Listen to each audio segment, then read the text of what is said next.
No one listens to radio anymore. But last month, I found an old station at 96.6 FM, a scratchy, low signal that shouldn't exist.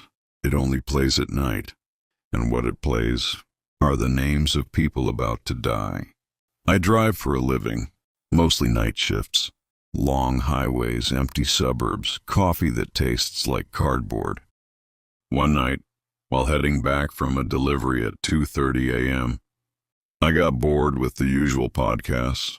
I started scrolling through the FM radio just for a laugh. Static, country music, static. Then something clicked. 96.6 FM. No label, no RDS info, just a low hum and a voice. Flat, robotic, almost like it was reading from a list. William Rhodes. 2:44 a.m. chest trauma. Static. Emily Hart. 2:45 a.m. blunt force. Static. Unknown male. 2:47 a.m. fire. I froze. The voice was cold, like a machine trying to sound human. The timing was weird, too. I checked the clock. 2:42 a.m. The names were being read. A few minutes before the time of death. I thought it was a creepy art project. Maybe some ARG thing, but then, at 2:44, a car ran a red light a few blocks ahead and slammed into a utility truck. I watched it happen. I got out to help.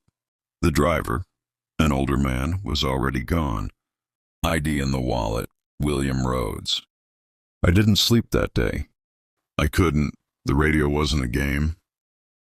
The next night, I tuned in again. 96.6 FM. Amanda Reyes, 3:18 a.m. drowning. Colin Braddock, 3:21 a.m. decapitation. Kelly Ames, 3:22 a.m. electrocution. I drove toward the part of town where the signal got strongest, near the industrial district. And at 3:18 a.m., a car plunged into a canal near the old warehouse. The woman inside had been trying to escape someone. She drowned. It was Amanda. I became obsessed. I recorded the station. Took notes. Tried triangulating the signal source. No station legally existed at 96.6 FM, not locally, not nationally, nothing on FCC logs. It was a phantom frequency. I told a friend, Marco, a local tech head. He laughed it off. It's probably just coincidence. Or a prank. Or maybe you're hallucinating. So I made him listen. We parked at 2:50 a.m. with the radio on. Marco Vasquez, 2:53 a.m. gunshot. Unknown male, 2:54 a.m. head trauma. He went pale. Is this a joke? He said, fidgeting. You set this up. Then at 2:52 a.m., a man ran out of an alley bleeding, waving his arms. Behind him, two guys chasing him with a gun. One fired. Marco was hit. He didn't die, but the bullet tore through his arm. I was listed as the unknown male. I took a tire iron to the shooter's skull. We both ended up in the hospital.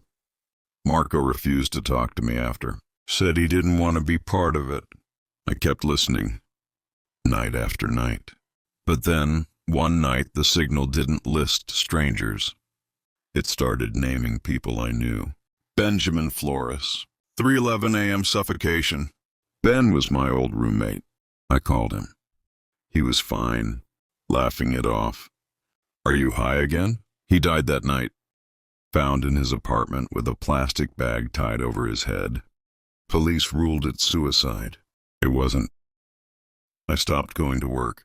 I started driving around, chasing the deaths, trying to stop them. Sometimes I could. Sometimes I was too late. Sometimes the station didn't list a cause of death, just a name. Those were the worst. Then a few nights ago I tuned in and heard my name, Daniel Wright. 3:33 a.m. No cause, just the time. I looked at the clock. 3:26. I stopped the car, checked the locks, turned the volume down, tried to breathe. Suddenly the radio cut to static, and in the static, I heard breathing. Not from the car, from the radio. Then a voice. A robotic, human, male. You shouldn't have listened this long. The radio turned off by itself. My engine stalled. Everything went dark. And from behind me, in the rearview mirror, I saw someone sitting in the back seat. It's been 3 nights since then. I haven't tuned back in, but sometimes, when I drive through certain parts of town, I hear faint voices in the static. Not names anymore, just laughter. And I swear the signal follows me, even when the radio's off. So if you're driving at night and your dial slips onto 96.6 FM, turn it off immediately. Or you might hear your own name. My daughter Lily is 9, quiet, smart, and never lies. So when she said they had a new substitute teacher, I listened. His name's Mr. Angler. He's tall and floaty. He smells like the nurse's room. Strange, since her usual teacher, Mrs. Gomez, hadn't mentioned time off. I emailed the school. Their reply chilled me. There is no Mr. Angler on record. Mrs. Gomez has not missed a day. When I asked Lily again, she looked confused. He only comes when the lights flicker. The quiet kids can see him. He teaches us special lessons. I checked her backpack. Found a worksheet. I will never round the rules again. Mr. Angler is my taureau. I must never speak of the Chastin. I belong to the Barder now. All blanks filled, except the last one. That night I heard her talking in her room, whispering, "Yes, Mr. Angler. I won't tell Mommy." No one was in the room. Next day I kept her home. That afternoon the school had an electrical fire. Her classroom. Ceiling collapsed. No injuries. But some kids claimed they saw a tall man with a crooked smile walking the hall just before the fire. No teacher matched the description. Lily's drawings changed. Stick figures with 2 long arms and hollow eyes. She said, "He's waiting outside now. He doesn't like clean places. That's why we're safe." I asked, "Why does he want you?" I passed his test. He says I'm brave. He's taking me somewhere, with stories and skin. She whispered that word, skin, like it meant candy. The next morning, Lily was gone. Window open. No sign of struggle. On her desk, a final worksheet. She was taken by the mar. They enter through the yar. The substitute is not mighty. He teaches only the bomb. Do not try to bounce her. I went to the school that night, broke into her classroom. It was cold, lights flickering. On the board, Mr. Angler, today's lesson, how to make parents forget. Then behind me, I saw him. In the glass, tall, hollow, no eyes, just teeth. He whispered in my voice, "She's learning so much." Lily's been gone 47 days. Cops think I hurt her. No one believes me. But if your child ever mentions a new substitute, ask their name. And if they say Mr. Angler, run. Change schools, change towns. Because once he starts teaching, they never come back. We were 6 hours into a road trip when my GPS glitched. The map spun, recalculated, and rerouted us down a detour. Highway 63A. I'd never heard of it. "Closed years ago," said a guy at the last gas station. "Bridge collapsed or something. Don't take it." But I was tired. GPS showed it saved 45 minutes. So we took it. At first it was just quiet, no other cars. Road signs rusted and blank. The trees lining both sides were identical, as if copy-pasted. No birds, no animals, just the sound of tires and engine. Then we passed a white sedan parked on the shoulder. Lights off. No one inside. A few minutes later, the same car again. Exact same make, same broken tail light, same spot. We passed it 4 times in 20 minutes. Are we looping? my girlfriend asked. I stopped the car, turned around.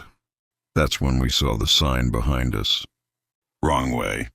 Painted across the pavement, freshly done. Still wet. I swear it hadn't been there when we passed the first time. We kept driving. Night fell. The headlights flickered. Then we saw her, a woman in a gray dress standing on the shoulder, back turned, arms stiff at her sides.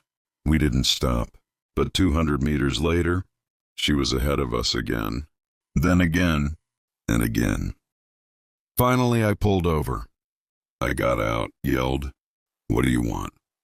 She turned slowly. Her face had no features, just smooth, stretched skin.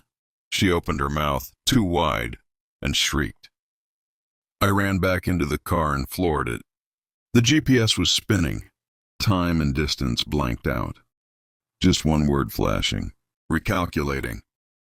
At 11:13 p.m., the road abruptly ended.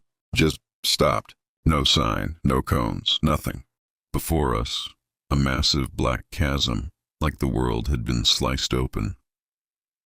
Beyond it, nothing. Like reality forgot to finish loading. I put the car in reverse. That's when the radio turned on by itself.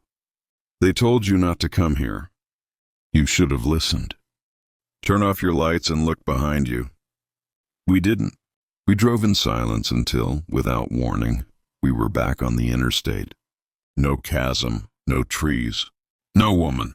But the mileage didn't make sense. It was 2 minutes later than when we left the gas station, even though we'd been gone over an hour. Next morning, I checked online. There is no highway. 63A. It was removed from state records in 1998, after the road failed to exist. No collapse. No closure. Just erased. If you ever see a detour labeled 63A, don't take it, no matter what your GPS says. Because the farther you go, the harder it is to come back.